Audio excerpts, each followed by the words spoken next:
Semana passada a gente viu sobre Masé Bereshit, sobre a criação do mundo. A gente deu algumas pinceladas em outros aspectos, sobre a criação do homem. E vamos ver algumas pequenas diferenças entre um texto e outro. Por exemplo, quando você lê a Torá, o primeiro capítulo, fala Bereshit, Bara Elohim, Bet HaShamayim, Bet HaAretz. Behaaretz, HaKatohu, Vavohu, Vekot Penei Tehom. Veru Elohim, Merachefet Al Penei Hamayim. O que diz aqui? Aqui a gente está usando o nome de Deus, Elohim, somente. Quando chega no segundo capítulo, a gente tem como se fosse uma recapitulação do primeiro. Contar novamente da criação do mundo. Já se usa o nome de Deus associado ao tetagrama, Elohim e mais o tetagrama. E dá uma variação na ordem, na sequência das coisas que foram criadas.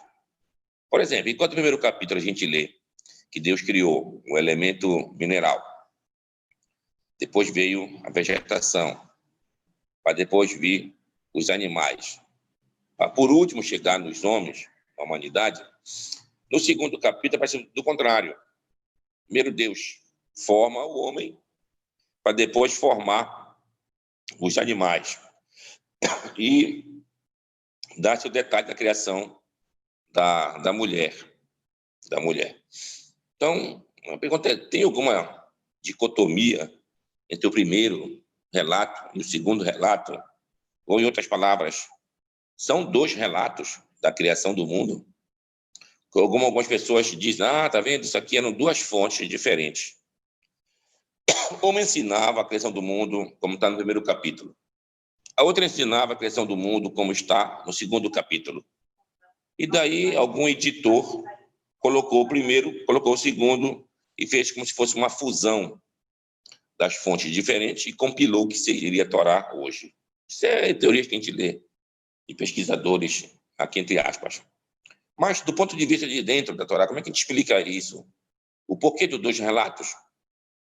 Bom, então a gente vai perceber no decorrer das narrativas da Torá, ou da Torá inteira, toda vez que ela menciona um assunto, ela menciona esse assunto, depois ela esmiuça esse assunto.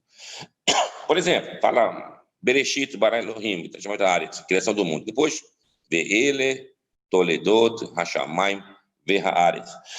E estas são as gerações, são as derivações da criação do mundo, para esmiuçar isso. Depois, quando fala de Adão, é o primeiro homem. Aí, em seguida, Ve'ele, Toledot, Adão. Essas são as gerações de Adão. Depois, quando fala de Noé, aí vem Be'ele, Toledot, Noah. Eles são aqui as gerações de Noé. Depois fala dos filhos de Noah. Aí depois seguida, Be'ele, Toledot, Benei Noah, dos filhos de Noé. E assim vai, fala de Abraham. Aí em seguida, Be'ele, Toledot, Abraham. Be'ele, Toledot, Isaac. Quando vai falando, depois vai esmiuçando. Então, isso é um caminho que a Torá tem de como colocar os seus assuntos. Então, não são dois relatos. É só uma forma de explicar. Qual é a junção dos dois? Que na criação do mundo, vocês lembram do tetagrama Yod, a letra Re, Vav e um Re? Daqui nós temos 4 mundos espirituais. O Yod representa o mundo de Atzilut, o mundo espiritual, o mundo divino. Depois vem o mundo da Beriá. Beriá é o mundo que Deus está emanando e criando o seu mundo. Daí vem Bereshit, Bará, ou seja, no princípio, criou, do verbo criar, então é a Beriá. Isso é o primeiro capítulo. Quando chega no segundo capítulo, já está a palavra Itzer, Hashem et Ha'adam, e formou Deus ao homem. Então já estamos no mundo de Yetzirah, mundo da formação. E quando chega no quinto capítulo, lá já se fala Ve'asá Elohim et Ha'adam, e fez o eterno Deus, o homem. Então, o mundo da ação. Então, cada uma dessas narrativas relatam uma criação divina. uma criatura divina. Por isso que é dito por alguns sábios que quando Deus cria o homem, o Adão ainda era um ser bastante espiritualizado, quase imaterial, olha bem, quase imaterial, e não era material. E assim veio a segunda geração, Caim, Abel e Shet, também ainda eram quase que imateriais, estavam no mundo da Yetzirá. Até a chegada de Enosh, que é o terceiro, né? Adão, Shet, Enosh, que é o terceiro, aí sim que a gente entra no mundo material de fato, de onde se depreende isso, do nome Enosh. O que é o nome Enosh em hebraico? Enosh quer dizer homem. É o singular de Anashim, pessoas. Então, daqui, de Ish, que quer dizer homem em hebraico. Então, daqui a gente vê que, a partir de Enosh, não é Enoque, não confundir com Enoque, Enoque é aquele outro personagem, que mais a gente vai falar dele. Mas Enosh, então, é assim, Az-Ruhal, Likro, Beshem, Hashem.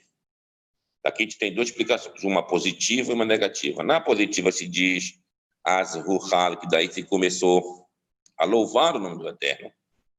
A gente conseguiu se materializar de tal maneira que foi materializado. Nessa materialização a gente conseguiu servir a Deus. Da negativa diz, não, o contrário. Az-Ruhal, da palavra Hol. Hol quer dizer algo que não é sagrado. É como se começasse, então, a se profanar o nome do Eterno. Então, aí teria sido o começo da idolatria. Então, o homem foi materializado e começou a dar mais importância ao humanismo, ou seja, a questão de colocar o homem no centro, não mais Deus, no centro do entendimento de como o mundo é. A palavra Enosh. Bom, a gente vai chegar, então, antes de chegar em Noé, vamos chegar em Hanor. Hanor é o Enoque. Também esse Enoque tem dois Enoques. Tem um que era filho de Caim, não é esse. Esse Hanor, filho de Caim, foi um dos pioneiros a fazer cidade, a sair de uma vida, não posso dizer, florestal, para levar uma vida sedentária, uma vida de cidade, do mundo nômade, para viver uma vida sedentária. Hanor. Hanor quer dizer aquilo que dá início, ou então iniciado. Mas o Hanor, que é considerado como um sábio, e alguns diz que chegou até o nível de ser um anjo divino, esse é o Hanor, descendente de Shet. Então, ele andou com Deus e assim Deus o levou. Então, ele viveu somente 365 anos. Foi pouco. Pouco em relação aos outros, que viviam 900 anos. Matusalém viveu 969 anos. Então, em relação a isso, o mundo de Hanor, de Enoque, foi pouco. Tem um livro apócrifo chamado Livro de Enoque, livro de Hanor. Mas o que é um livro apócrifo? Apócrifo é um livro que está oculto a originalidade do texto. Livros tem que se ter o original dele. E como é o original dele? Tinha que ser uma cópia traduzida para outra língua. O livro em hebraico foi, cadê o livro original? Ah, o livro está aqui.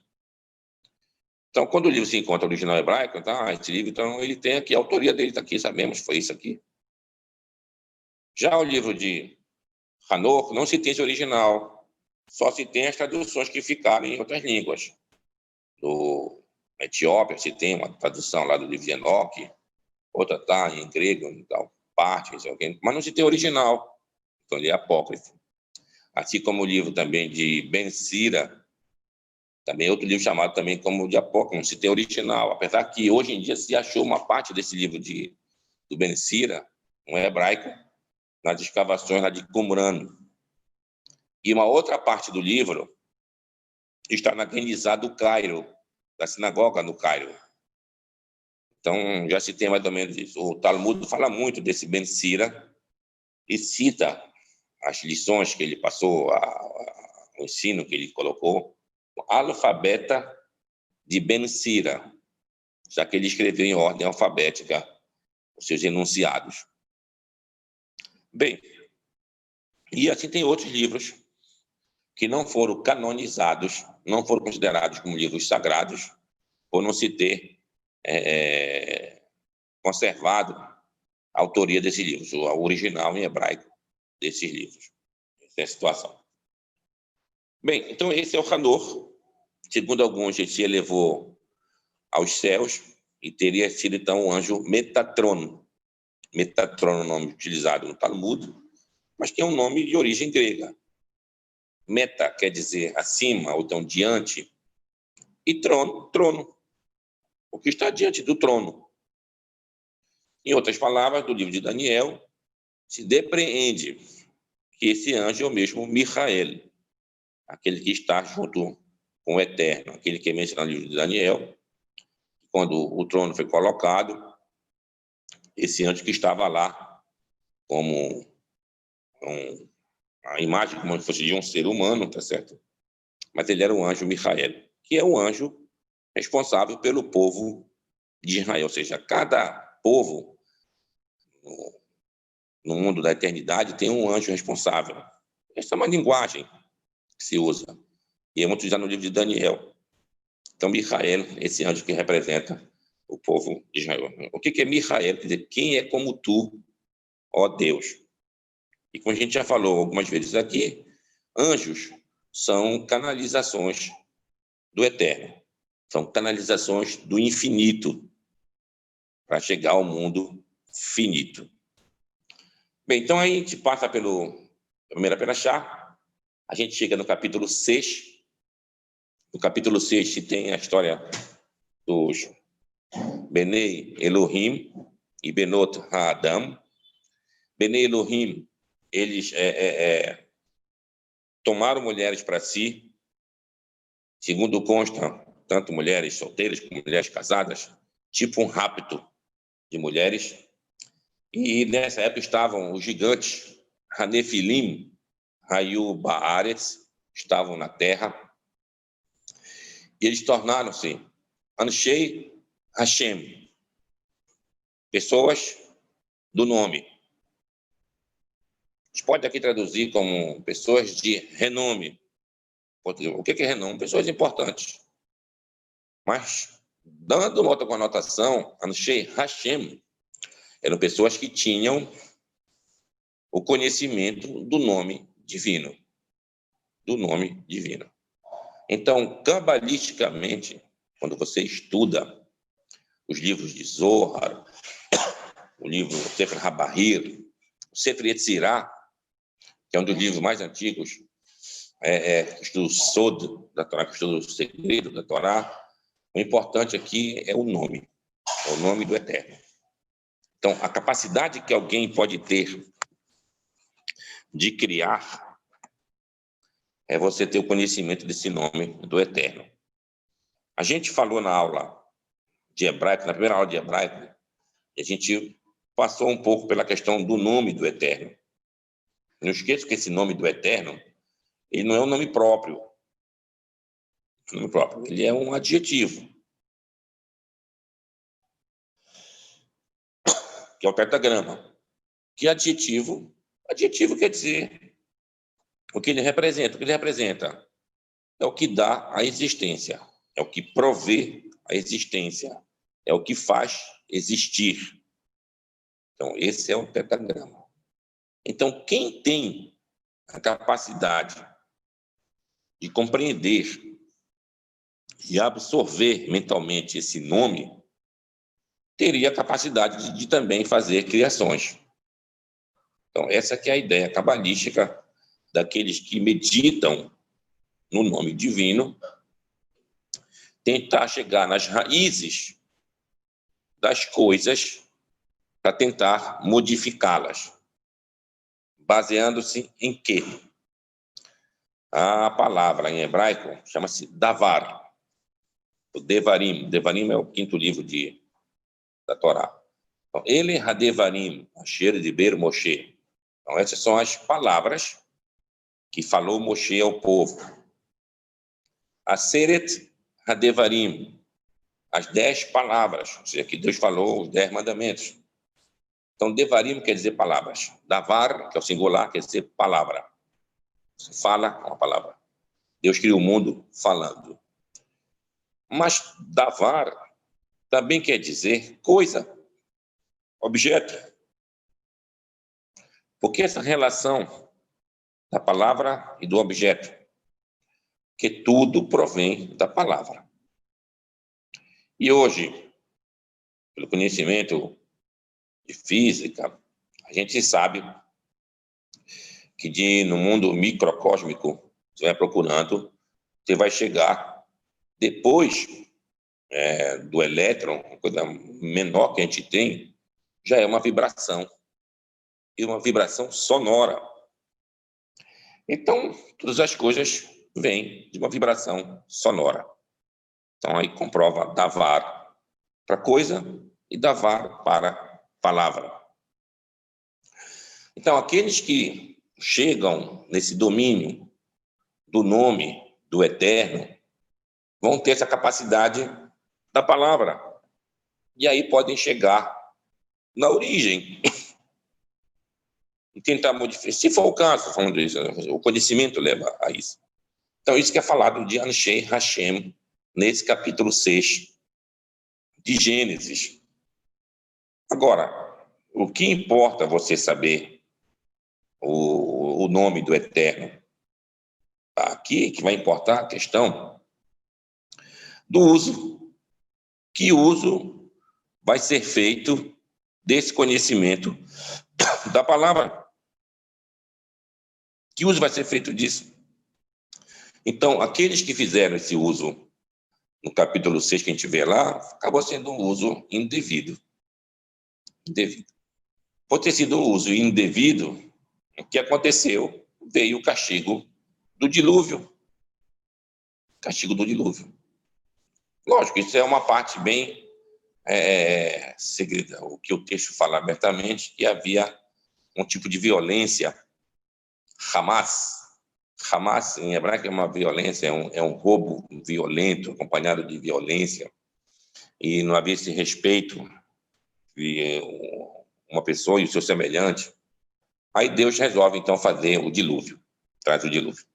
Quando vem o dilúvio, a Torá escreve, Deus diz, Deus, no caso do Elohim, fala para Noé, entra tu e teus filhos, tua mulher e tuas noras. E quando acaba o dilúvio, que Deus manda sair da arca, está escrito um pouquinho, sai tu e tua mulher, teus filhos e tuas noras. Então a gente percebe que na entrada, entrava Noé com seus filhos, separadamente, a sua mulher com suas noras, separadamente. E quando eles saem juntos. Noé com a mulher dele e os filhos com suas mulheres. Então daqui a gente aprende que durante o dilúvio era proibida a relação conjugal. Era proibida a relação conjugal. Mas é dito que 3 não mantiveram essa regra dentro da arca. Isso o Talmud descreve. Quem são os 3? Um é o Orev. Orev é o corvo. O outro é o Kelev. Kelev é o cachorro. E o outro é filho de Noah, chamado Ham. Também não se conteve e teve relação com a sua mulher, ou tinha relações com a sua mulher. E o Talmud diz, tá, mas que sinal tu tem disso, que isso aconteceu? Diz, não, isso aconteceu para mostrar que eram seres que eles não têm muito controle nessa área. E eles fazem isso de uma maneira até pública, se for o caso, ou de uma maneira não usual. Aí diz o Talmud, o cachorro, quando termina a relação com a cadela, ele fica numa situação vergonhosa, fica preso. Fica preso, cachorro com cadela. O orevo, que é o corvo, ele mantém a relação dele com a fêmea de boca para boca. De boca para boca. Eu fiquei pesquisando, mas como assim de boca para boca? Uma leitura superficial, tu pode entender que boca para boca seria de bico para bico. Não é isso que o Talmud está falando. Falando de boca para boca, de uma linguagem mais técnica, de uma cloaca para cloaca feminina. Então, o corvo, como muitos pássaros, não tem uma relação conjugal de penetração. Então, segundo o Talmud, seria tipo a evidência do que eles fizeram. E o Ham era negro. Olha, eu estou mudando aqui um pouco. Se alguém percebeu, não é que ele tornou-se negro. O texto não fala isso. Fala diz que ele era negro. Bom, aí o Talmud comenta que isso é a origem dos africanos, e assim diz o Talmud lá. Bom, o que quer dizer Ham em hebraico? Ham quer dizer quente. Quente.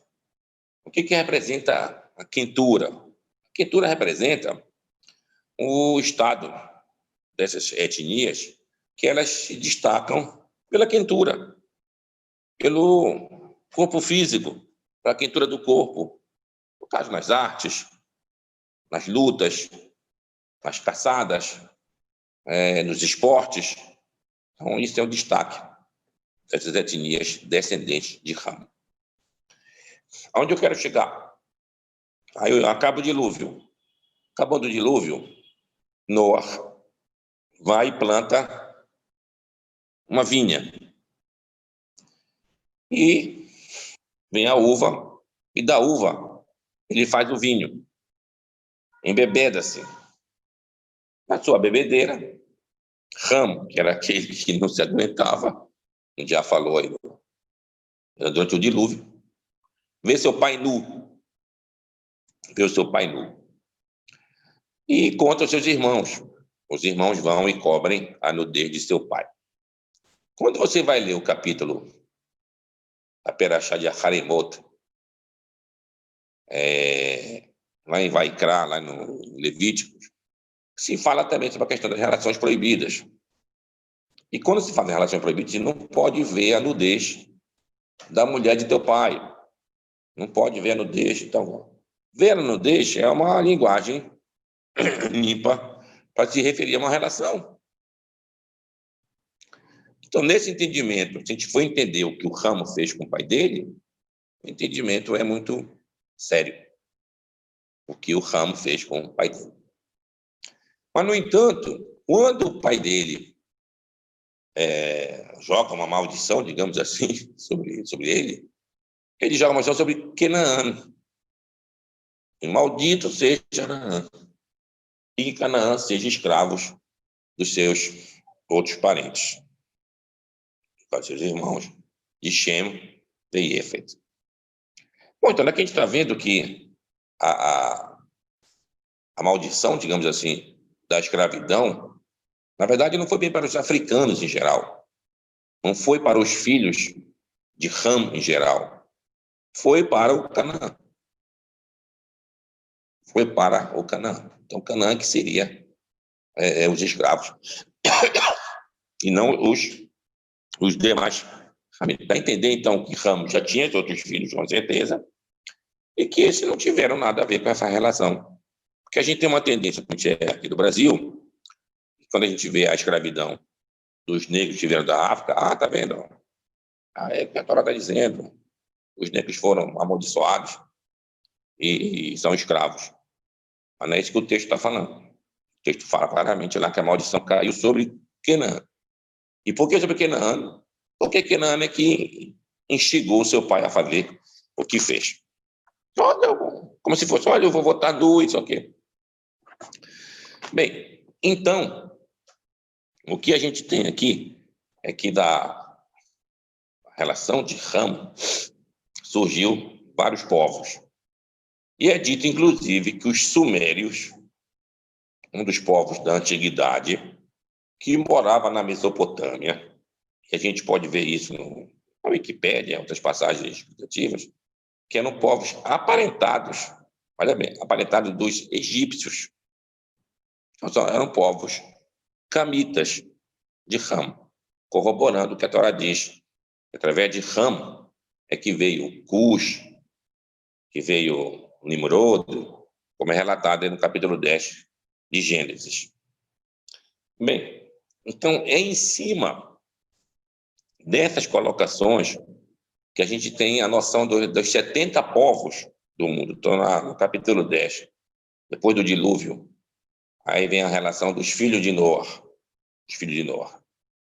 E dessa relação dos filhos de Noé, vai dar um total de 70, portanto, com seus filhos, seus netos, bisnetos, netos e tetranetos, assim por diante, dá 70.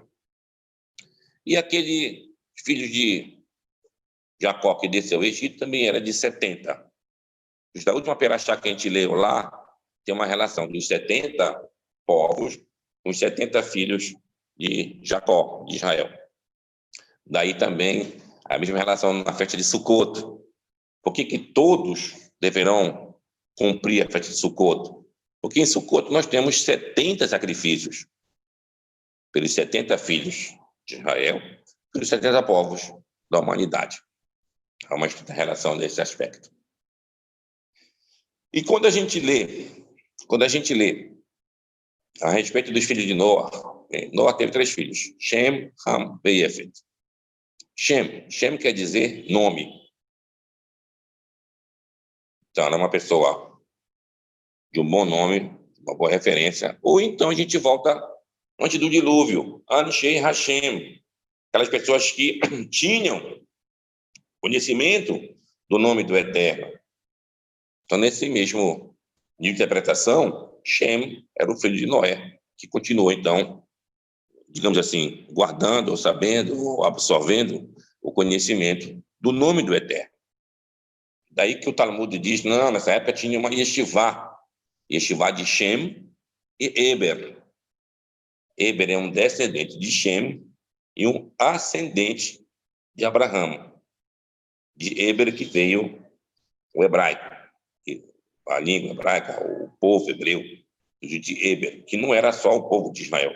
Outros povos também faziam parte de uma confederação maior daqueles que falavam uma língua hebraica, os moabitas, os amonitas e outros povos mais, até os arameus também. Bem, então, filho de Shem. Ram, já falamos, é o povo quente. E Yefet, que é Jafé. E Yefet tem 2 traduções. A Torá escreve na Yaft Elohim le Yefet, que Deus aumente a Yefet. Então, a mesma palavra Yaft, da palavra Yefet, ou seja, do verbo aumentar. Então, é um povo aumentado, é um povo numeroso. Mas também Yefet vem da palavra Yafé, em hebraico. O que é Yafé? Yafé quer dizer belo, esbelto, bonito. Então, daqui a gente vê que deu 2 origens de Yefet, o que é chamado numa linguagem, estudo de línguas, como indo-europeu. Indo da Índia para o Extremo Oriente e os povos europeus. Então, da Índia e Extremo Oriente, nós temos povos numerosos, como a própria Índia, China, o Japão, aqueles outros povos que são bastante numerosos. Mas o belo, o esbelto, não só o belo pelo belo, mas a preocupação com o belo está onde seria a Europa, dos gregos, romanos, germânicos e outros povos, os nórdicos em geral, estão dando a beleza. Então, a origem se dá assim. Shem são os povos semitas, são os povos dedicados ao nome do Eterno, os povos religiosos em geral.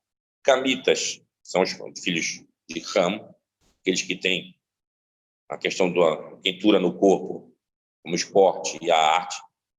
E os outros povos indo-europeus, os numerosos e os preocupados com a beleza. Bem, dos filhos de Yefet, agora escreve Gomer, Magog, Madai e Avan, Betiras. Bom, bora tentar entender agora um pouquinho aqui desses nomes. Madai são os medos. os médios, os parentes dos persas, médios e persas. Yavan. Yavan é escrito Yod, Vav, Nun. Poderia ler Ion. Ion são os jônios. Jônios são os gregos. Então, Yavan são os gregos. Mas, e Magog? E Gomer? Que povos são esses? Bom, aqui a gente vai pular agora, dessa passagem aqui, para o livro de Ezequiel. Livro de Ezequiel 38. Ezequiel 38. O profeta Ezequiel 38, ele dá a grande profecia dele da guerra de Gog e Magog. Da guerra de Gog e Magog. Ele fala de uma guerra, sofrimento do povo de Israel, a questão da exaltação do nome do Eterno depois da vitória sobre a guerra de Gog e Magog. E a gente pergunta, mas que guerra é essa de Gog e Magog? E que povo é esse? Magog. Que povo é esse? Magog. Bom, por muitos anos a gente não tem uma resposta para isso. Mas é interessante a gente pesquisar. A gente tem a Torá no hebraico e tem uma tradução da Torá para o aramaico. Tem a de Onkelos. Onkelos era um grego romano, digamos assim, chamado Áquila, linguagem mais conhecida da gente, que teria ido para Jerusalém para combater lá o povo de Israel.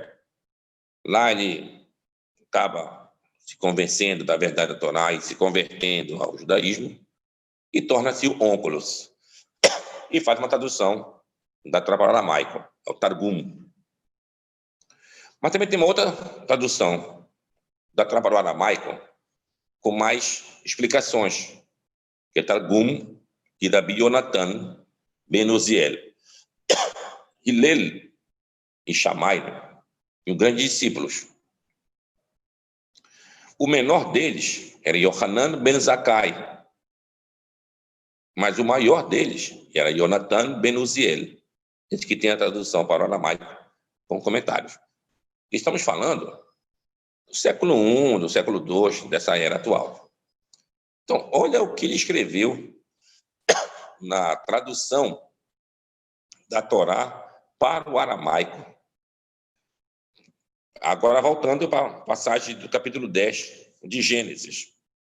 Que se fala dos filhos de Efet, filho de Jafé, Gomer, Magog, Madai, Yavan.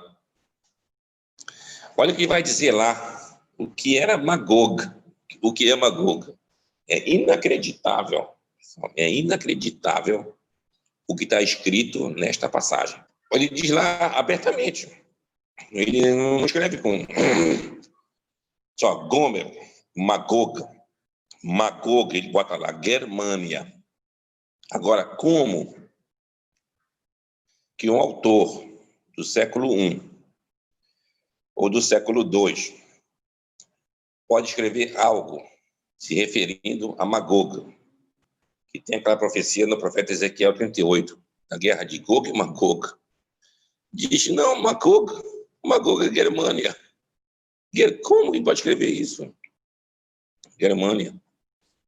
E assim consta, quem quando quiser abrir uma passagem, pode ver pela internet, procura Sefaria, Targum, Yonatan ben Uziel, capítulo 10 de Gênesis. Vai dar lá, Germânia. Então, como que ele escreveu isso? Então, Magog representa a Germânia. Germânia é a Alemanha. Então, dá a entender que a guerra de Gog e Magog era uma guerra de grande destruição para o povo de Israel e que Gog e Magog representaria a Alemanha. Agora, bora esmiuçar um pouco mais essa questão aqui. O profeta Ezequiel viveu no século V, 6-5 AC, essa era, onde era a Babilônia, no cativeiro na Babilônia. Ele fala de Gog. Quem é Gog? Quem é Gog? Onde ele tira essa história de Gog? Bom, vocês podem procurar agora pela Wikipédia. Botem lá um rei de um país chamado Lídia. Lídia. A gente conhece a Lídia, geralmente, por aquele chamado Crésio, ou Crésio, que fazia moedas. É só que se fala geralmente isso. Mas bota lá na Lídia. Aí teve um rei, antes ou depois desse Crésio, chamado, em português, Giges. Assim, G-Y-G-E-S. Giges. Giges. E a gente sabe que o Y, em grego, não é I, ele é U. Como se fosse Guges. E lá na Wikipédia, geralmente é melhor colocar em inglês e traduzir, você vai ver lá que esse nome vem do assírio, chamado Gogo. E lá diz, provavelmente, é o nome Gog, que o profeta Ezequiel tomou como inspiração da sua profecia e escreveu da guerra de Gog e Magog. Isso é uma coisa. Outra, Gog ou Magog, se a gente soma o valor numérico da palavra Gog ou Magog, vai dar 70. 70, o que é 70? Os 70 povos originais que a gente tem lá no capítulo 10 de Gênesis. Então, é uma guerra a nível mundial, onde o sofrimento maior é o povo de Israel. É o povo de Israel. Então, por esse entendimento, a gente entende que a guerra de Gog e Magog pode ter sido a Segunda Guerra Mundial. E o resultado disso, o Holocausto, o grande sofrimento do povo de Israel. Mas, como é dito, a guerra de Gog e Magog, como Rambam escreve, era uma guerra que antecederia a redenção do povo de Israel. Então agora uma coisa confere com a outra. Tivemos a guerra de Gog e Magog, em seguida a redenção do povo de Israel. A restauração de um Estado nacional judaico.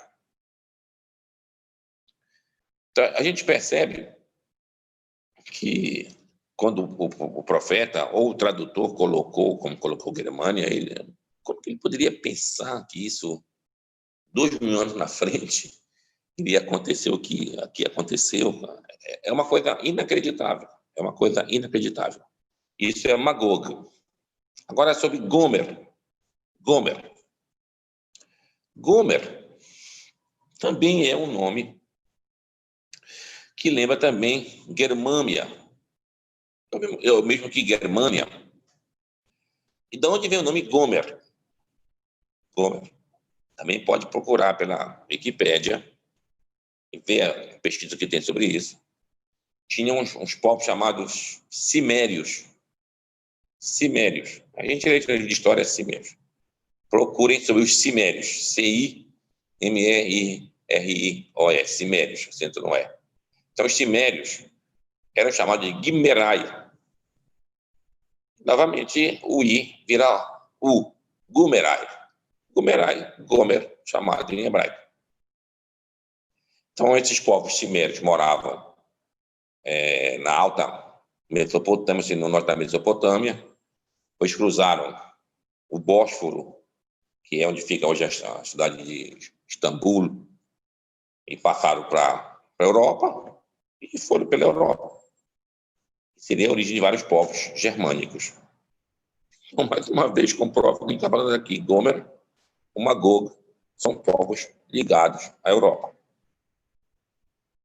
Então, nós temos, no capítulo 10 de Gênesis, toda essa relação e a origem de como se dá a existência do mundo que a gente tem hoje.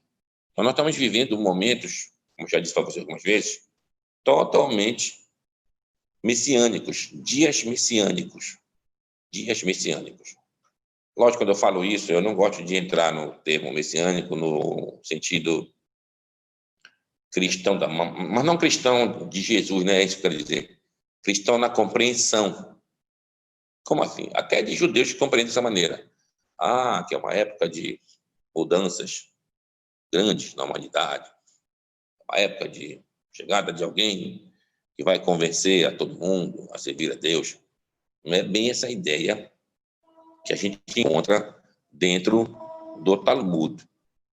O Talmud tem uma grande polêmica e debate sobre esse assunto, mas lá é dito claramente, segundo um sábio, não, cara, esquece, não há diferença entre o mundo que a gente vive, o mundo da chegada do Messias e o mundo do Messias. Não há diferença alguma. Ele está dizendo o quê? Não coloca muitas coisas que não tem nada disso. O que tem é, quando chegar esse momento, o povo de Israel vai ter a sua independência na sua própria terra, para que lá se possa estudar a Torá, para lá se possa guardar o Shabat devidamente, para lá se possa ter todos esses cuidados com comida, cacheiro, não sei o quê. Ou seja, não só do ponto de vista individual, coletivamente. Então, essa que é a diferença. E essa é uma grande diferença. Essa é uma grande diferença. A gente anda aqui no Brasil, aí quando tu vê uma coisa que tem hebraico, tu fica, olha, tem hebraico. Aí tu vai andar lá, tá tudo em hebraico.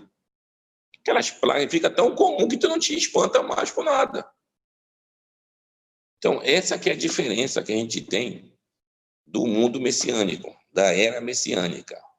Ou seja, é o mundo da ressurreição do povo de Israel, de um povo como nação, é de uma ressurreição da língua hebraica, de uma língua morta, uma língua viva, onde o aprofundamento do estudo é uma coisa que vai embora. Então, esse é o momento que a gente está vivendo hoje, graças a Deus. Além da possibilidade que a gente vê de todos nós podemos fazer uma viagem para a terra de Israel. Quem no século XIX, daqui do Brasil, foi à terra de Israel? Só o imperador, o Dom Pedro II. Vocês sabem disso, né? Dom Pedro II fez uma viagem até a terra de Israel, a Terra Santa, como era chamada. Lá ele adquiriu um Sefer Torá, que se encontra no Museu Imperial, né, em Petrópolis. E, além disso, o nosso imperador ele era um hebraísta. Ele falava, inclusive, hebraico. Quando ele era visitado por muitos judeus, ele falava em hebraico. E se espantava, como que o judeu não sabia. Tu não sabe hebraico? Tu não sabe hebraico, rapaz. E o nosso imperador sabia hebraico. Mas só o imperador, com todo o seu poder aquisitivo e tudo mais, que pôde fazer uma viagem para a terra de Israel, cara. Mas hoje a gente vive numa época, eu quero ir para Israel, cara. A gente fica discutindo aqui, olha, quanto é $1.000, 1.500, e ainda a possibilidade de ir. Então, isso de fato é uma era messiânica. Isso de fato é os dias do Messias. Isso é o que a gente está vivendo, isso hoje. E depois a gente pode debater, mas, Rabino, pode existir era do Messias sem o Messias? Isso eu não vou debater agora ainda aqui. Tem tempo de chegar nesse entendimento. Mas o fato é que a história de Gog e Magog, mencionada no 38 de Ezequiel, tem a ver com o capítulo 10 de Gênesis, onde se fala em Magog lá como filho de Jefet, e Magog, na tradução do aramaico, no século I ou no século II dessa era, é colocado com Germânia. Gomer são os cimérios. Cimérios são os antepassados também de povos germânicos. Então, a gente vê que tem uma estreita relação aí entre uma coisa e outra. Bem, aí a gente tem da história de Shem. Aí a Torá especifica Ve'ele Toledot Shem. Falou dos filhos de Noé, depois vai falar especificamente da geração de Shem. E Shem vai chegar até Abraham. Aí, antes de chegar a Abraham, a gente passa por Eber. Eber foi um profeta que teve 2 filhos. Um ele chamou de Peleg, e diz que Beyamav Niflegar Haaretz, que em seus dias a terra foi repartida. E outra chamada de Yoktan. Yoktan falava Catan, quer dizer, aquele que era uma pessoa modesta, pessoa pequena. E como assim repartida a terra? Aí que é explicado. Na época de Eber, foi que o Nimrod fez a Torre de Babel, na Torre de Babel. Então, Eber guarda consigo a língua sagrada, consegue transmitir para os seus descendentes, daí o nome fica Eber Ivrit, o hebraico, o hebreu, a língua e o povo. Então, a partir daí de Eber. E quando teve o dilúvio, melhor, a Torre de Babel, a terra foi dividida. Ou seja, Deus espalhou todos esses povos pelo mundo. E aqui tem uma coisa que a gente deve entender. A história é a seguinte. Quando a gente lê os profetas, por exemplo, Jonas, a gente vê que Jonas foi mandado para Nínive para chamar a atenção da maldade que o povo estava cometendo lá. E ele chega e consegue convencer as pessoas. E as pessoas se arrependem dos seus atos. Mas não quer dizer que aquelas pessoas que estavam lá passam a ser servidores do Eterno de Israel. Não tem nenhuma ligação. Pelo menos não se vê. Se teve, foi casos isolados com o Eterno de Israel. Mas, no entanto, ouvir a questão da justiça entre cada pessoa e seu semelhante. Então, a gente vai perceber que o julgamento divino, a sua preocupação do Eterno Deus com todos os povos, é que haja justiça na terra. Agora, a questão do serviço divino, a questão de cultuar a Deus não é exigente dos demais povos. Deus é exigente, sim, com o povo de Israel. E como que se dá essa história toda? A gente volta para o capítulo 10, e o dilúvio, 9 e 10. Aí no dilúvio, em seguida, a Torre de Babel. Aí na Torre de Babel, todos falavam a mesma língua, como a Torá escreve, e eles pensaram, então, por conhecer o nome do Eterno, de tentar mexer na ordem do cosmos, na ordem do universo, assim por diante. O que Deus faz? Deus confunde a linguagem deles, mas ainda os espalha pelos 4 cantos do mundo. Os povos todos são espalhados pelo mundo. Aí, numa passagem do capítulo 4, versículo 19, de Devarim, de Deuteronômio 4:19, ali diz sobre a questão de nós não fazermos idolatria. Ele diz, quiçá alcemos nossos olhos aos céus e vendo o sol e a lua, a gente vá a servi-los. E diz para não fazermos isso, que isso é uma herança a todos os povos. Que a palavra herança poderia ser uma expressão, não, isso é para iluminar o mundo inteiro. Mas ele é entendido como uma herança de idolatria. Essa idolatria. Ou seja, então, depois do dilúvio, que Deus espalhou pelos 4 cantos do mundo, deixou uma herança para eles. Vocês serão agora, de fato, idolatria, e serão idólatras como castigo. Já que vocês queriam me destruir, me tirar da cena, da história da humanidade, então, tá bom, vocês serão castigados, vocês vão servir a ídolos. Então, cada ser humano que serve um ídolo, ele já está pagando o pecado dele, com castigo de ser idólatra. Como assim castigo?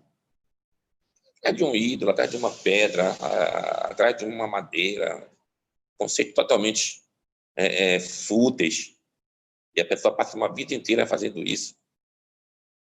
Quando chega no outro mundo, tá bom, já pagaste o teu castigo, pela idolatria, sendo um bobalhão no mundo lá embaixo que tu viveste. Agora eu quero saber como foi tua relação com o teu semelhante. Foi boa? A gente vai ter o julgamento. Então, o julgamento, para todos aqueles que vêm a esse mundo, se dá não pela contagem da idolatria.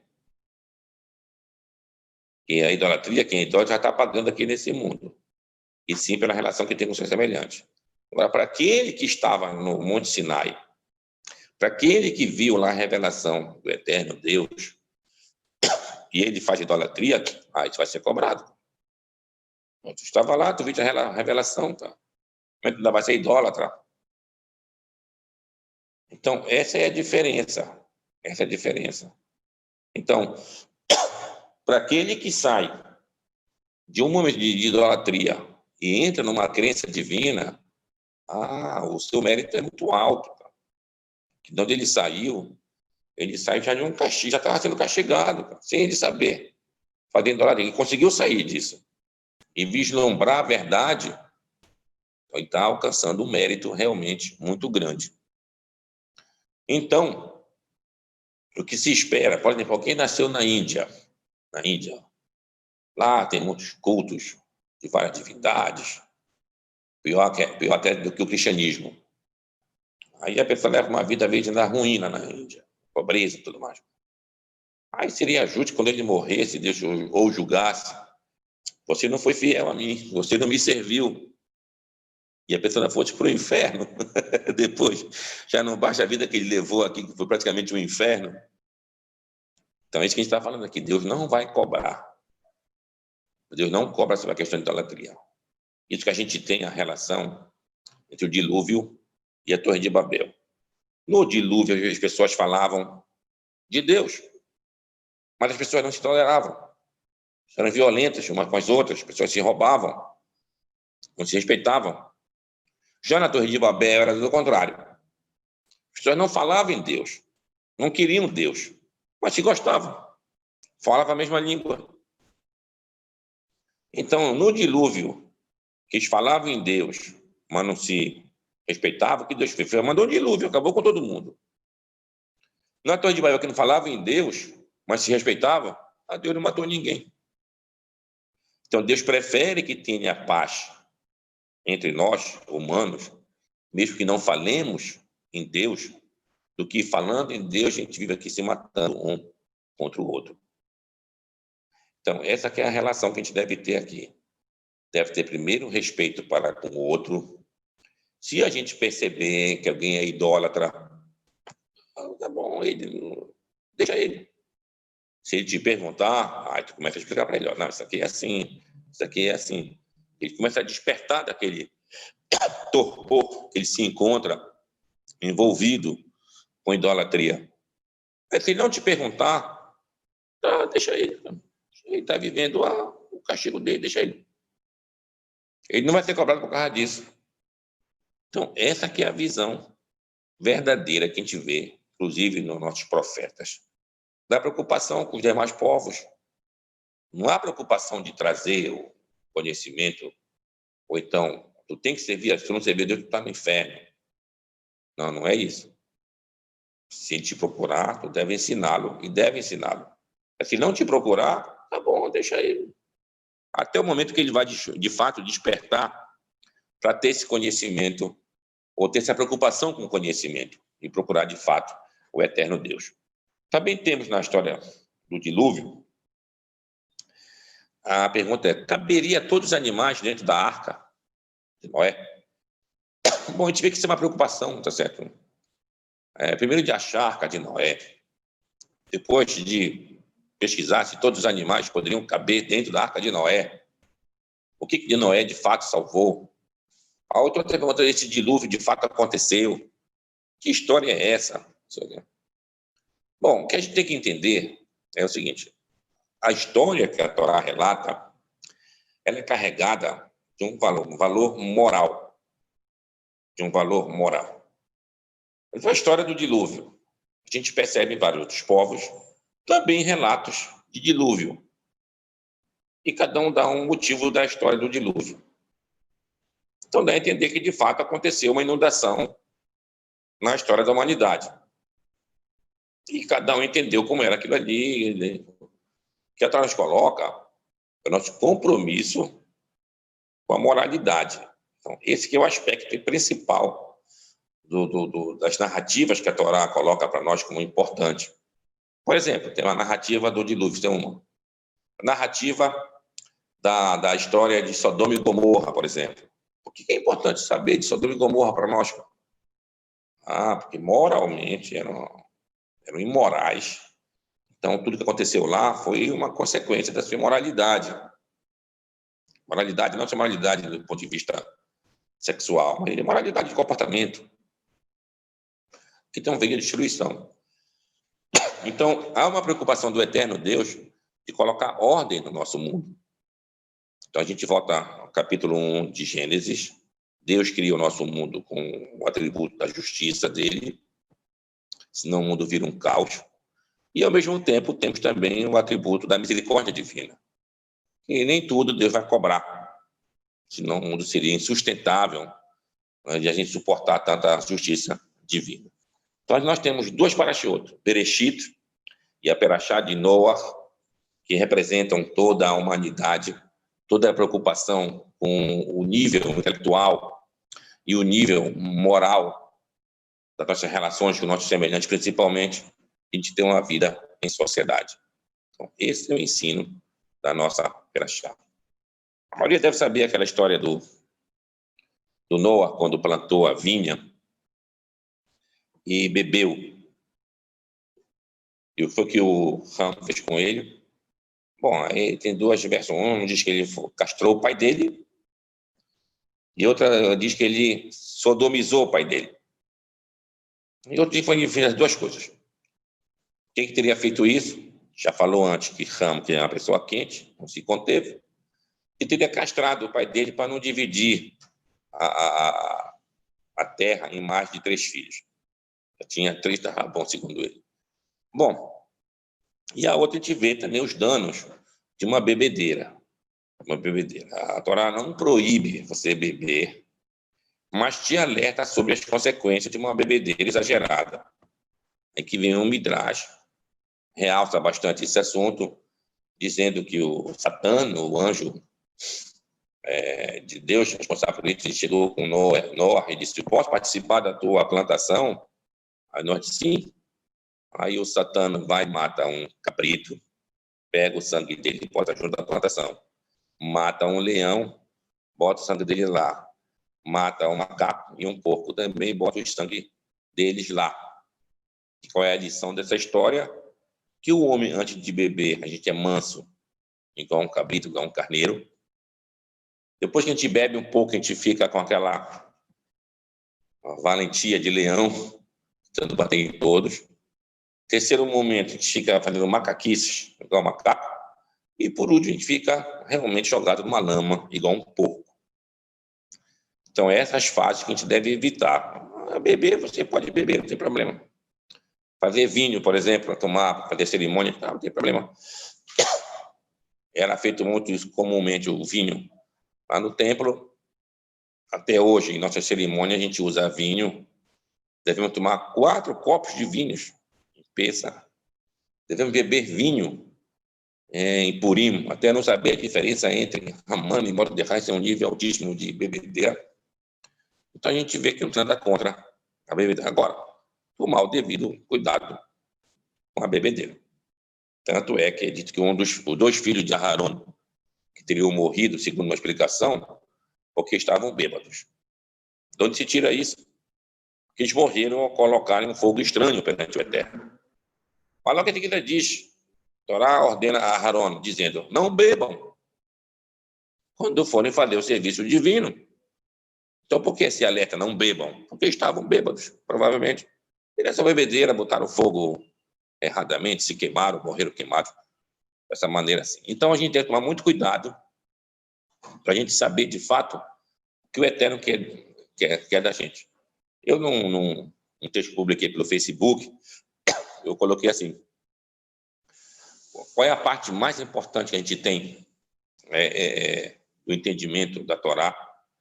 Cada dia da criação, Deus dizia, Vaierev, Vahiboker, Yom Echad, Vaierev, Vahiboker, Yom Sheni, e assim todos os dias da criação do mundo. O que é Vaierev, Vahiboker? Vaierev, e foi tarde.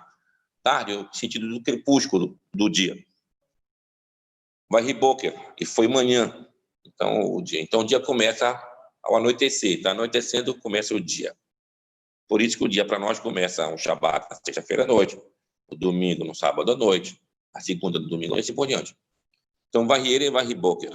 Mas o que quer dizer a palavra Erev? Bora estudar a palavra etimologicamente. A palavra Erev é do verbo learev.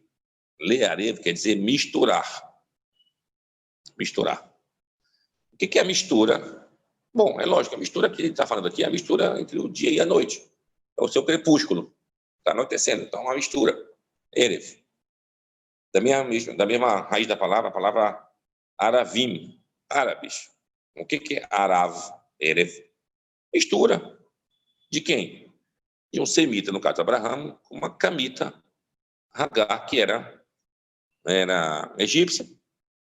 Arav, Erev. Erevrav, uma grande mistura de gente saiu com o povo de Israel. Então, Erev, Learev, quer dizer mistura. E a palavra Boker, Boker quer dizer algumas coisas. Boker quer dizer a palavra bacar. Bacar quer dizer vaca, o leite, tomar leite de manhã. Mas bacar também tem uma outra explicação, da palavra bicoret. Bicoret quer dizer um controle de qualidade, quer dizer uma dosagem para fazer algo acontecer. Ah, dona, aqui a gente entende. Você deve misturar todos os ingredientes, varrer boker e dosar para fazer uma coisa realmente certa. E assim o mundo se mantém. Então, no mundo, nada é proibido. Mas tudo deve ser dosado. Então, essa que é a lição maior dessas parashiot, tanto de Bereshit como Noah. Vamos deixar aberto aqui as nossas perguntas, nossos nobres. Ô, Rabino, por favor. Uma coisa interessante que eu vi aqui, em relação ao capítulo 10, versículo 3, que está no Tanazinho aqui, ó. Certo. Nós sabemos que o povo judeu os hebreus vieram da linhagem de Shem, é isso? Certo, isso. Aqui está dizendo que os filhos de Gomer, os Askenazi. Muito bem. Quer dizer, que os filhos de Gomer, Askenazi. Em Jeremias 51, 27, está a mesma questão também falando do Askenazi. Askenazi, tá. Askenazi. O que eu quero saber é o seguinte, esses Askenazi da Alemanha é o mesmo que estão falando em Jeremias 51 e 27 e em Bereshit 10 e 3? Será que é o mesmo? Fantástico. É assim que se estuda, gente. A gente fazendo comparação de versículo, de um texto com outro texto, vê o mesmo nome, por que apareceu aqui, por que apareceu ali, e assim a gente vai elucidando para entender. Eu fiquei curioso com essa situação, porque se os Askenazi, filho de Gomer, que está em Bereshit 10 e 3, e está em Jeremias 51 e 27, se é o povo da Alemanha, é o mesmo. Então, então os Askenazi, que se diz judeus de Israel, não são judeus em si, eles são um povo convertido, a maioria. Não, deixa eu ser bem exato, senhor essa situação aí. Eu entendo fantasticamente. Daqui a gente percebe agora por que a Torá, por que os judeus, melhor dizendo, por que os judeus chamam a Alemanha de Askenazi. De Askenazi, né? Askenazi. Porque Askenazi, como a gente está vendo esse texto aí, tanto de Jeremias como o texto do capítulo 10, de Gênesis, tinha relação de Askenazi com quem? Com Magog e com Gomer, centro Gomer. Então, assim é chamado de Askenazi para os germânicos. Assim como também, se a gente lê no livro de Obadiah, que é aquele Obadias, o profeta, vai falar de Sefarad. Sim. Não é verdade? Vai falar de Sefarad. Então, e Sefarad é considerado pelos judeus como uma referência à Espanha. E depois a gente pode estudar de onde vem essa referência, como é que se dá isso. Mas, voltando sobre o Askenazi, que é a primeira pergunta, o Askenazi, de fato, é a Alemanha. Agora, o judeu que nascia na Alemanha foi chamado de Askenazi. Ou seja, ainda não quer dizer que todos os Askenazim não eram judeus. Só quer dizer o judeu que nasceu lá. Digamos, eu moro aqui no Brasil, a gente mora aqui no Brasil. A gente é judeu aqui. A gente se muda para a Alemanha. Aí nossos filhos nascem lá. Assim como nossos netos também. passam a ser o quê? Judeus. Ashkenazim. Ashkenazim, certo? Mas o que foi levantado, que o senhor falou, que também parece ser uma verdade, é que tem um livro chamado Livro do Kuzari. Tem até em português. Tem até em português. Então, Kuzari apresenta um povo chamado os Casaros, que esse povo se converteu ao judaísmo. E eles seriam a origem dos Ashkenazim, de boa parte dos judeus que moravam na Europa. Isso é uma história que tem polêmica, um debate, gente que gosta, gente que não gosta, mas é o que é dito. Mas da sua pergunta específica, Ashkenazi, capítulo 10 de Gênesis, e lá em Jeremias, é o mesmo Ashkenazi da origem de Gomer, e é uma referência aos povos germânicos, os povos teutônicos da Europa. É essa relação. Aqui tem uma coisa interessante, só mais essa questão aqui. Erguei o estandarte sobre a terra, fazei soar o shofar entre as nações, preparai-as para lutar contra ela. Reuni para isto o rei de Ararat, e Armênia e Askenazi. Muito bem, cara, é exatamente isso. Então, Ararat, a gente vê aí, é interessante, é o norte da Turquia, onde estaria os Montes Ararat, e aí, continuando pela Geórgia, chegando até onde seria a União Soviética, tá certo? A antiga União Soviética, até chegar na Europa também. Mas é fantástico isso. Então, isso demonstra, de fato, que os povos germânicos, os povos europeus, boa parte deles vieram, que seria do Oriente Médio, como os Cimérios, os Ashkenazim e assim por diante. Muito bem, senhor Wilson. Parabéns aí. Toda hora, obrigado. Educação fantástica. Shalom, Rabino, Éder. Ô, seu Éder. Vem algumas dúvidas aqui, né? Primeiramente, Shalom, né? Em algumas conversas, geralmente em roda de conversas aqui, surge lá a respeito da origem dos judeus, né? Sobre a questão de cor de pele. Aí você falou lá que os negros veio lá da descendência de Cã. Mas eu vi alguns falarem também que os judeus, no tempo lá no Egito, eram negros também. Isso confere, tem embasamento ou é só especulação? Não, isso confere da seguinte maneira. Do povo judeu específico, a gente não pode falar de uma origem única, digamos assim. Nós éramos hebreus, a partir de Eber, ou seja, éramos semitas. Os semitas, não só o povo judeu é semita, como outros povos também são semitas. Aí vem de Eber, como a gente falou, não só os judeus são de Eber, como outros povos também são de Eber. Quando a gente descia ao Egito, tivemos muito contato com os egípcios e teve o que é chamado de uma mistura de gente que veio com a gente. Ou seja, o povo cresceu lá. E o povo cresceu lá com várias etnias. E começaram a fazer parte do povo de Israel. É dito, inclusive, um certo estudo, que na tribo de Dan, quase todos eles eram negros. E que o Sansão seria um negro. Também, logicamente, aqui são pesquisas, a gente não tem muita... Mas também é dito isso. E por que é dito isso? Porque os falachas, que são os judeus etíopes, segundo os próprios comentários rabínicos, são descendentes da tribo de Dan. Então, eram o quê? Negros. Então, confere, de uma certa maneira, esse tipo de origem. Tá?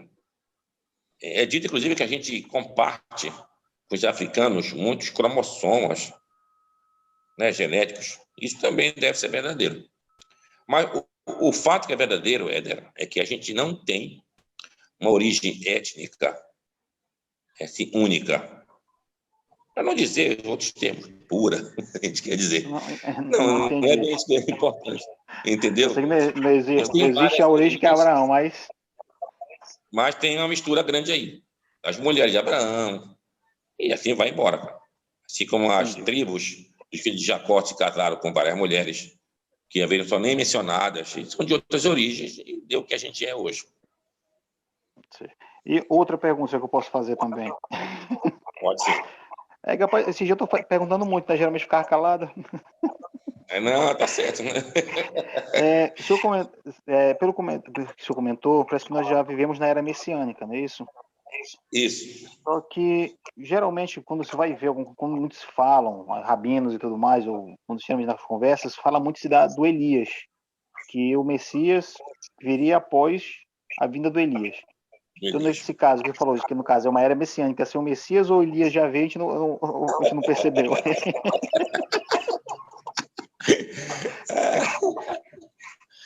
Bom, deixa eu ser bem claro, para a gente entender.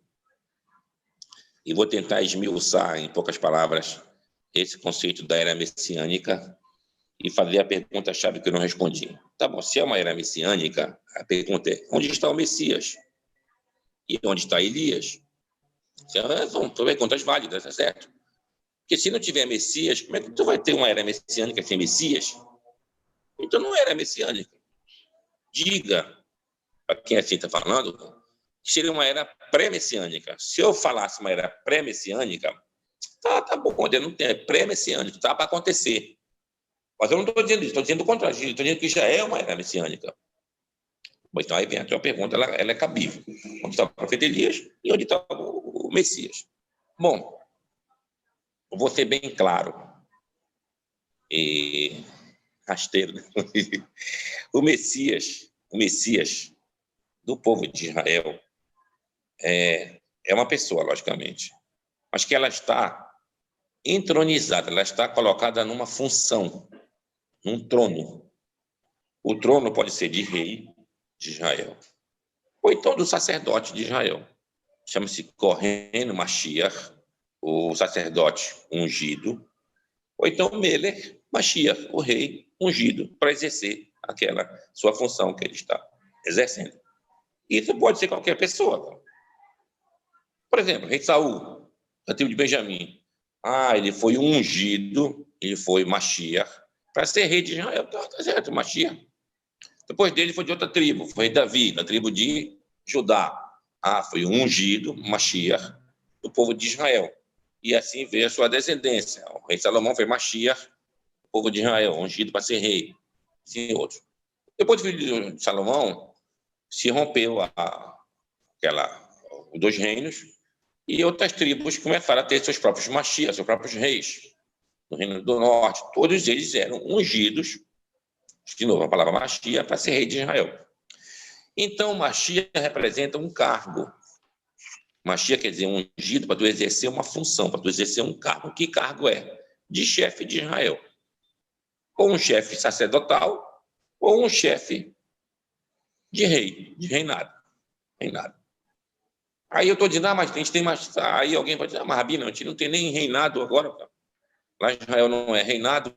Lá em Israel tem uma república, onde tem um presidente, que é o primeiro-ministro, que é delegado para ele as funções de comandar o governo. E onde está o Messias, então? Então, lá em Ezequiel 37, pode ler essa frase, Ezequiel 37. Eu acho que o versículo é 35. Se eu não estou enganado. 37, 35 é o versículo.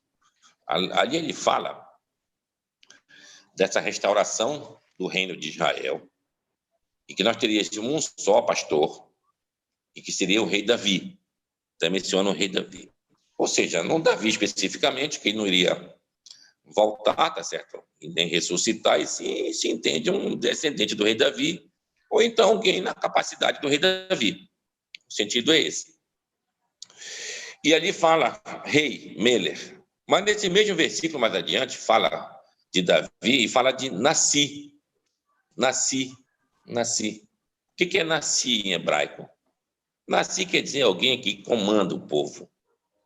E é utilizado hoje em dia como o que preside um Estado. Por exemplo, Nasci Brasil. Quem é o Nasci do Brasil? O nosso presidente aí. Quem é o Nasci de Israel? É o que está presidente lá. Então, esses que estão nessas funções estão fazendo a função do que o profeta Ezequiel falou.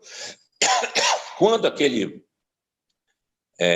Shimon Bar Kokhba tornou-se o Mashiach que o Rabi Akiva disse, ele cunhou várias moedas. E nas suas moedas cunhadas, está lá escrito lá, Shimon, nasci Israel. Shimon, o chefe de Israel, chamado de Mashiach. Por quê? Pelo Rabi Akiva. E, de fato, ele era o Mashiach, ele era o chefe de Israel. Então, Mashiach, a gente está aprendendo aqui, o Rabi Akiva, o que é o Mashiach? É aquele que é chefe de Israel, aquele que tem poder de Estado, aquele que tem um poder militar na sua mão para atacar ou para se defender. Isso é o Mashiach, é o que é ungido para exercer essa função de chefe de Israel. Então, se hoje em dia nós temos, a partir de 48, um Estado Nacional Judaico, que temos lá um chefe que tem esse poder que a gente está falando militar, o poder de ir e vir, de comandar, de autogerir o povo, ele está na função de quem? Mashiach. Está na função do Mashiach. Então, como disse o Rabi Akiva em relação ao Bar Korbá, ele é Mashiach, esse é o Mashiach, esse é o Messias. Então, Messias, para a gente não confundir com outras interpretações, não é alguém que vai chegar com poderes sobrenaturais e que vai mudar a estrutura do mundo que a gente conhece. Não é alguém que vai fazer coisas mirabolantes daqui ou dali, nada disso, nem milagrosas. O milagre que ele vai fazer é restaurar essa nação de Israel para que a gente tenha realmente um Estado nacional. Então, aqueles que fizeram isso em 48, aquilo foi um marco na história do povo de Israel, indelével, posso dizer. Se tivesse algum escritor bíblico na nossa época, ia botar isso em uma linguagem bíblica. Saída da Europa, a mortandade que houve lá, e podemos considerar, como eu falei, a guerra de Gog e Magog. Isso aqui deve ser a redenção do povo de Israel. E o que tem que fazer os que estão lá comandando, restaurar o reino, reunir as diásporas dos judeus dispersos pelo mundo, ou até das 12 tribos, ou até de onde querem se agregar ao povo de Israel, para se tornar um povo realmente que serve a Deus. Então, esse é o objetivo. Agora, se isso vai acontecer ou não, a gente pode ver na história bíblica. Com o rei Davi, parece que foi um auge de bom serviço a Deus. No começo do rei Salomão também foi um auge de bom serviço a Deus, mas depois começou a ter uma certa decadência. No final do rei Salomão, os seus filhos, a gente vê então a Bíblia relatando reis que de fato não representavam muito para o povo de Israel. Mas eram reis de Israel, estavam nessa mesma função. Então a gente tem que entender que vai ter reis bons e reis ruins. Ou seja, ungidos bons e ungidos ruins. Ou em outra linguagem, Messias, que serão pessoas boas, bons, e o Messias, que serão pessoas ruins. O que a gente não pode entender é, como eu digo, que o Messias representa uma época apoteótica. Não, o final apoteótico chegou o Messias, agora está tudo solucionado. Isso aqui. Não, essa visão não existe, cara. Essa visão não é essa. Isso não é eu que estou dizendo, o Talmud está dizendo, corroborado pelo Rambam, que diz, não haverá mudança. O mundo, o seu curso natural, segue. O que é curso natural? É esse mundo que a gente conhece, das coisas. Cara. Mas a diferença vai ser, a gente vai ter agora um lar nacional. Agora a gente tem uma dignidade de povo. Tu não é mais um apátrida, tu não é mais um refugiado, tu não é mais uma pessoa, como é chamada na Idade Média, o judeu errante. Tá para lá, tá para cá, isso aqui, perseguido aqui, perseguido ali. Não, agora tem uma dignidade. Então, isso que representa a era messiânica. É isso que a gente está vivendo hoje. Agora, aí vem a pergunta e o profeta Elias? Cadê o profeta Elias? O profeta Elias é mencionado no livro de Malaquias. Lá é dito, lembrem, da Torá de Moshe, e que nos dias que estão vindo, eis que eu vos envio o profeta Elias para que faça voltar os filhos pelos pais e os pais pelos filhos. Que façam voltar é a palavra verreshiv, o coração dos pais nos filhos, né? Então, a palavra verreshiv é da palavra techuvá, que é, no caso, o quê? O retorno. Então, esse processo todo de retorno, bora começar dos judeus, retorno para sua pátria, o retorno para suas origens, e o retorno de várias outras pessoas, das 10 tribos perdidas, ou então, na nossa história nacional aqui, daqueles que foram forçosamente convertidos ao cristianismo, dos Anussim, o Benê Anussim, os descendentes desses que foram forçados a se converter, tá certo? E que sofreram, que estão voltando agora. Isso é o papel do profeta Elias. Esse é o retorno. Por que o profeta Elias? Porque o profeta Elias foi aquele que disse, quando ele combateu quem? Os sacerdotes de Baal. Ad matai, atem posechim, ala shetei aseipim. Até quando vocês vão ficar em cima do muro, sem saber onde vão seguir? Aí ele fez aqueles testes. Tá bom, clamem a Baal, vê se ele vem responder as coisas. Não vou demonstrar que é o Deus verdadeiro. Então, é o trazer o povo, de fato, para a conduta e para o comportamento do serviço ao eterno Deus. Isso a gente percebe, Éder, inclusive no povo de Israel. A gente vai lá em Israel, digamos que a gente for lá e consiga fazer nossa viagem para Israel, a gente vai ver que tem muita coisa errada lá ainda. Mas isso não é sinal de desânimo, muito pelo contrário. Desde que a gente chegou na terra de Israel com Moshe morreu antes, e com Yehoshua, com Josué, tivemos vários problemas. A Torá está relatando isso lá. A gente não conseguiu conquistar tal povo, aquele povo ficou lá, aquele povo queria nos influenciar para a gente fazer idolatria, muitos sucumbiram em fazer idolatria. É uma luta. Então, na história de hoje, a gente percebe a mesma luta. A gente está na terra de Israel lá, mas a gente não está livre das influências de fora. Então, tem muitos problemas lá em Israel, cara.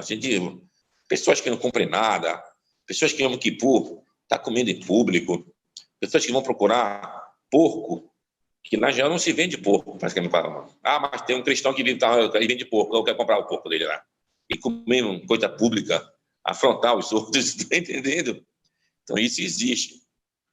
Isso existe. Mas isso é o problema da humanidade, o problema de cada ser humano. Mas, do ponto de vista coletivo, e aí que está a importância, o Estado de Israel é uma bênção. Só não entende quem não quer enxergar. Cara. Quem não quer enxergar? Bom, infelizmente, nossos irmãos ortodoxos não enxergam com bons olhos o Estado de Israel. Eles acham que o Estado de Israel não é a representação de uma presente divino. Pelo contrário, eles acham que é um Estado laico, uns consideram como um Estado anti-judaico, e uma série de coisas. Uma série de coisas. O que eu não vejo dessa maneira, eu vejo assim. O Estado é judaico. Agora, o governo, eu posso lutar contra o governo. Acho que o governo não é bom. Tá bom, eu tenho direito, cara. Eu quero um governo diferente desse. Mas lutar contra o Estado é como se eu não gostasse, por exemplo, do governo do Brasil. Por isso eu vou jogar a bomba do Brasil. Não, o Brasil tem que acabar. O governo não presta. Não, eu quero tirar o governo e deixar o Brasil e botar um governo que eu acho que é o melhor. Então, a mesma coisa na Israel. Se eu acho que não presta, faz errado, muda o governo, rapaz. Mas eu não posso mudar porque a sociedade ainda apoia. Então, faz o teu trabalho de sociedade, aumenta o teu número de pessoas que tu possa ter uma significância maior, para tu ter realmente uma coisa dentro. Não dizer, esse Estado eu não quero. Quem é tu para dizer uma coisa que Deus nos deu, se presta ou não presta? Cara? Ele está negando um presente divino. Porque a pergunta é simples. Se esse Estado de Israel atual, ele não representa o que a gente acha que deveria representar, a pergunta é, por que Deus permitiu que isso existisse? Não vem de Deus esse Estado de Israel? Alguém pode entender que esse Estado não foi feito com a permissão do Eterno? Desde quando, na história judaica, aconteceu de existir um Estado judaico, sem a permissão de Deus? Desde quando? Todas as vezes que teve uma revolta, que teve sucesso, que a gente conseguiu, lógico que se entende que é a ajuda de Deus. Vencemos a batalha contra os filisteus, agradecemos a Deus. Vencemos a batalha contra os arameus, agradece a Deus. contra os assírios, os cananeus. Essa história a Bíblia está repleta disso. Agora não. A gente vencerá, mas agora não é Deus. Então, quem está nos ajudando? Chega ao cúmulo, que eu já vi escrito de alguns rabinos ortodoxos, e não, cara. Esse réu que tu tens agora aí, isso é uma tentativa do Satã para tentar te tirar do caminho certo. O cara está dizendo que esse estado que a gente tem hoje não foi Deus que nos deu. E a pergunta estava, já teve alguma vez, então, que o Satã nos deu alguma coisa nesse sentido, assim, na história judaica, para tu dizer uma coisa dessa hoje? Por que hoje seria diferente? E se Deus nos escape, a gente perdesse o Estado de Israel e a gente voltasse a morar, todo mundo na diáspora, voltar àquela situação de judeu errante, de perseguido daqui e dali, sem ter para onde correr, cara. Ser acusado por alguém, ficar meio acachapado, não, bora embora, quem está com raiva da gente aqui nesse país. Então, é muito diferente. Então, hoje a gente está vivendo, de fato, uma época messiânica. O Messias não é uma pessoa em si, é uma pessoa, logicamente, mas é uma pessoa que está num cargo, e o cargo que faz ele ser o Messias. Se ele deixa aquele cargo, é mais o Messias. Por exemplo, um rei.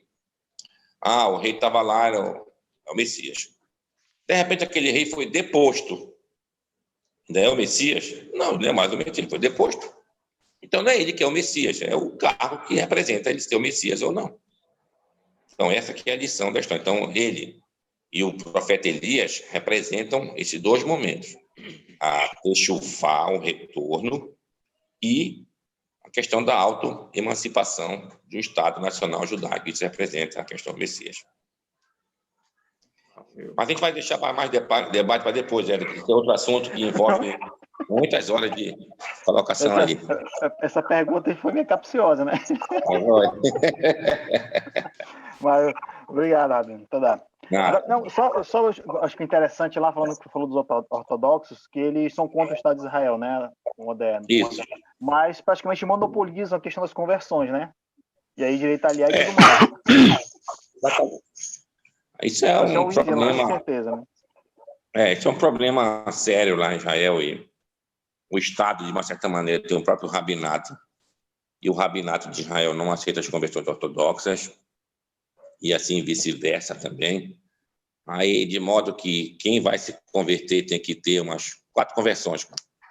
Aí ele se converte com o liberal aqui no Brasil, aí ele vai para Israel. Chega lá e se converte no rabinato de Israel. Mas não vale aqui no ortodoxo. Aí ele vai e se converte no ortodoxo. Até que depois tinha essas 4 conversões. Quando alguém perguntou, tu é judeu? Depende, tu quer ver minha conversão? Olha, tem essa daqui. Mas eu não aceito, mas tem essa. E nós tem. Tá, eu aceito. Tu é judeu. Não é. Tu é judeu.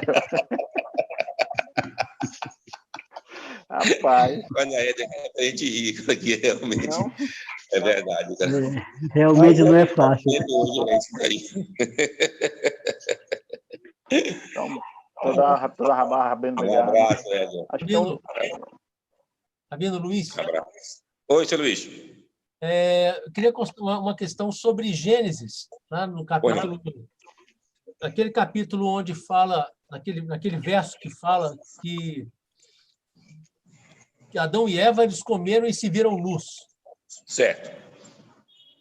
Eu li, eu não vou falar para o senhor onde que eu li, porque eu não lembro, realmente não lembro, mas acho que deve ter sido um Midrash, que fala que eles eram revestidos de luz.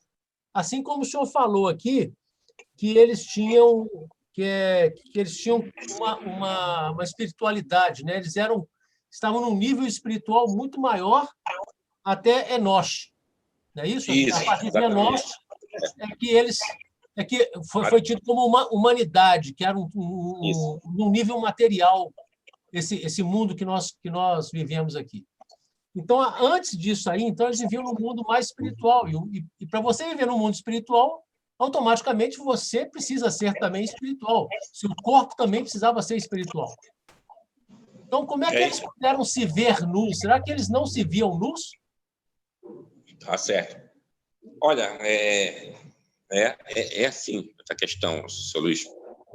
É como se a gente vivesse no mundo espiritual tendo as mesmas coisas que nós temos aqui, digamos assim, mas sem a questão da matéria.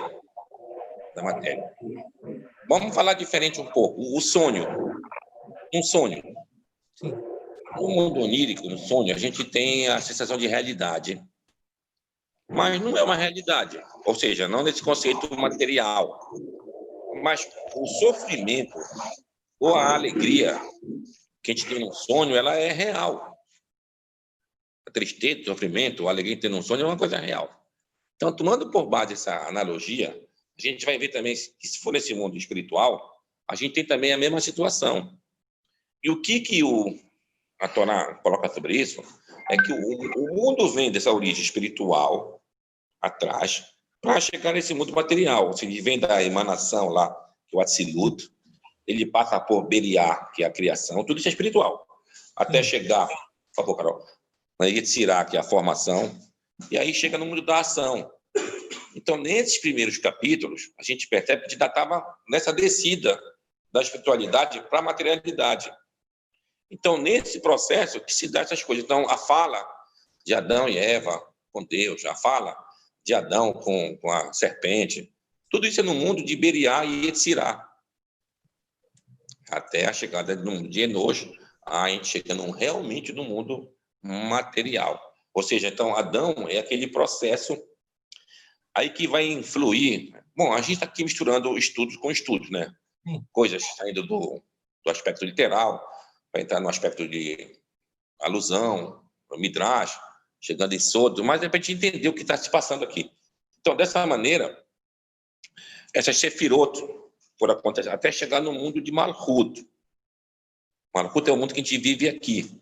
Então, Deus quer que a gente seja humano, que seja rei, nesse mundo aqui. Então, nessa...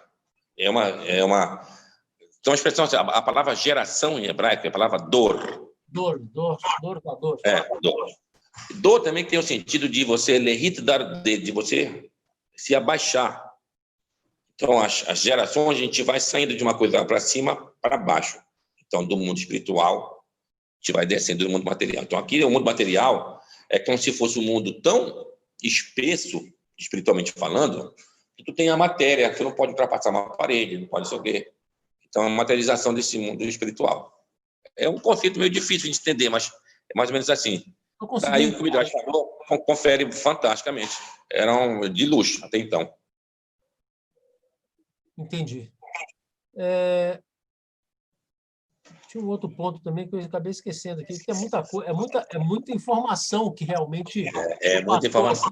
É muita informação. Eu consegui anotar algumas coisas aqui, mas, assim, é muita coisa. É muita coisa mesmo. Essa questão do corvo, do cachorro e de ramo também, ela é uma coisa assim, bem interessante. É muito interessante. Né? Porque se a gente for fazer essa analogia, por que Noé mandou o corvo primeiro e depois mandou a pomba?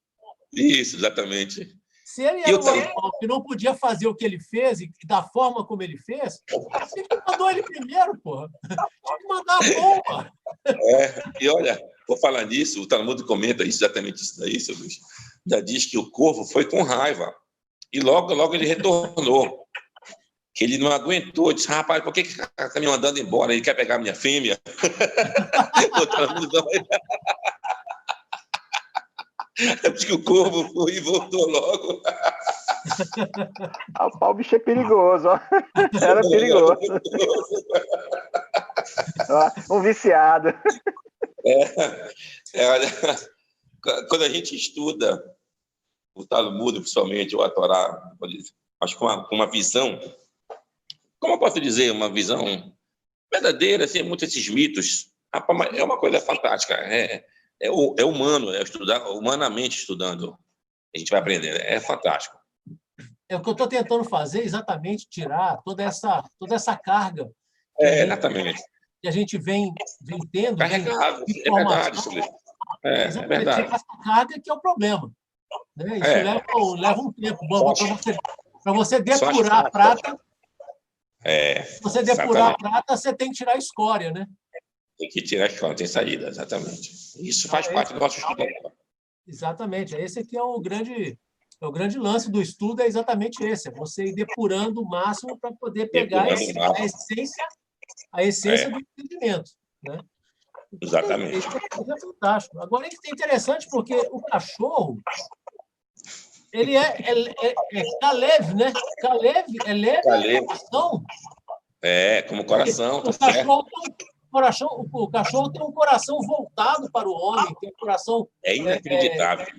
de amor para o homem. Então, por que o cachorro fez aquilo lá? Então, quer dizer, é outro. Cachorro Outro viciado. Não, mas você tem que analisar por esse lado, porque, Não, sim. psicologicamente falando, o cachorro ele é um animal que ele é totalmente voltado para o homem. Ele é um animal amoroso, afetuoso. Afetuoso também. O corvo não é e o rã também não era. Tá certo, cara. Nenhum nem outro. Aí entrou de gaiato nesse bolo aí, né? Entrou de gaiato. Ele deve ter visto o dono lá de Goma. Peraí, deixa eu ir também.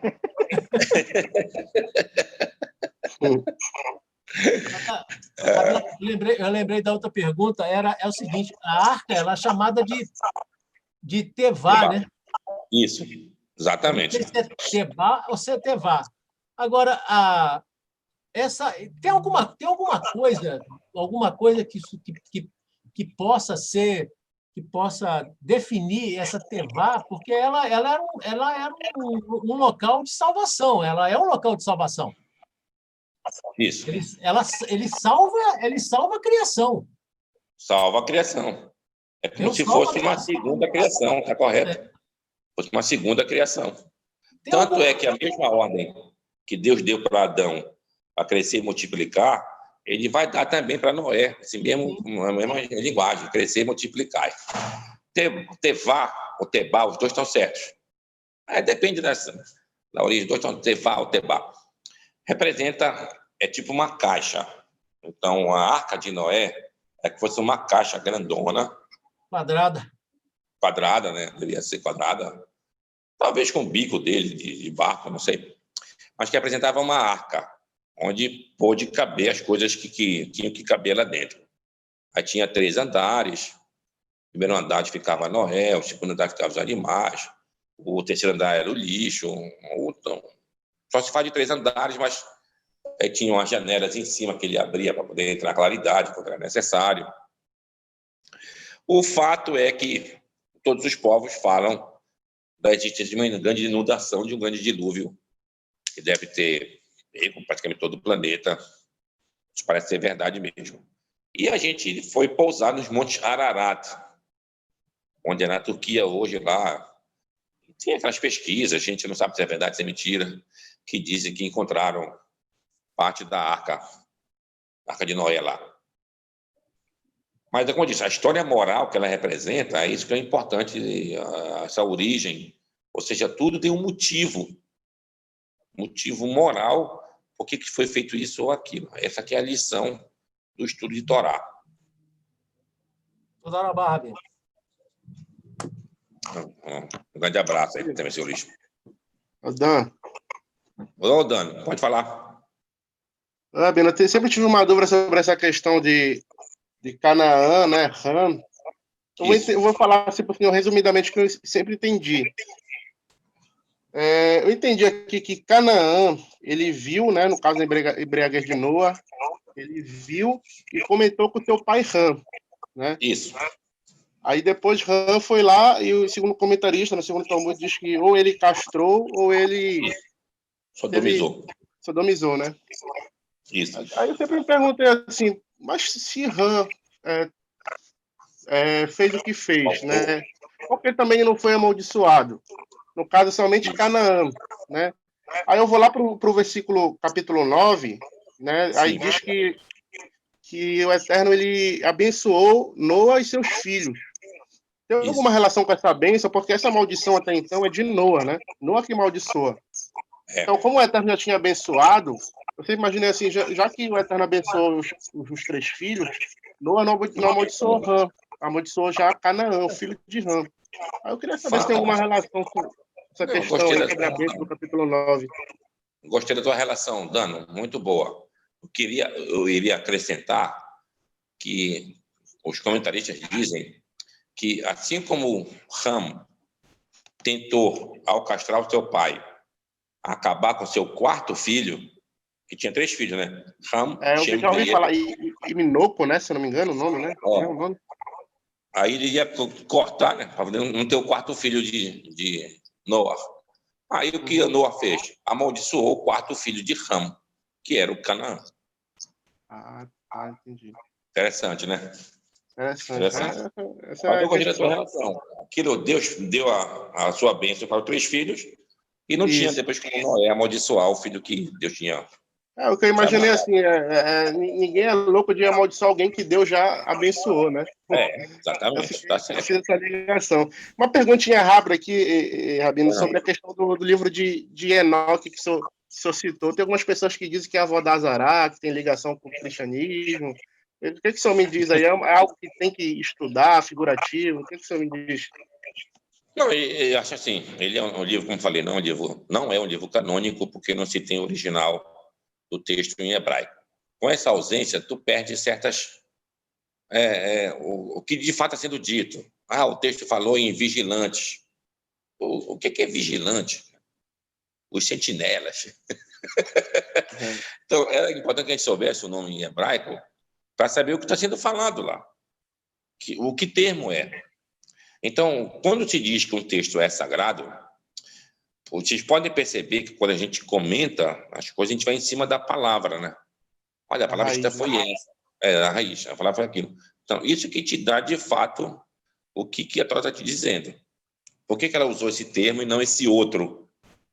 Por exemplo, eu não comentei, mas lá no livro, capítulo 2 de Gênesis, fala assim, formou Deus ao homem pó da terra. Depois disso ele diz, formou Deus aos animais da terra. A palavra é a mesma, formou e formou. Tu vai no hebraico, e formou Vaitzer, tanto no versículo do homem como lá dos animais. Mas só que no versículo do homem, a palavra Vaitzer aparece com um iod a mais. Acho assim, Vav, Yod, Sadiresh, Vaitzer. E quando é em relação ao animal, a Vaitzer só com um iod. Daqui que vem a explicação. Os animais nascem com um iod, um yetzer, com um instinto. Não é nem bom nem ruim, é o instinto dele, cara. Se ele é predador, ele vai ter que comer. Se ele não é predador, ele tem que escapar e se produz mais. O equilíbrio ecológico. Já nós, humanos, nós temos os dois yetzer. O yetzer para o bem, o yetzer para o mal.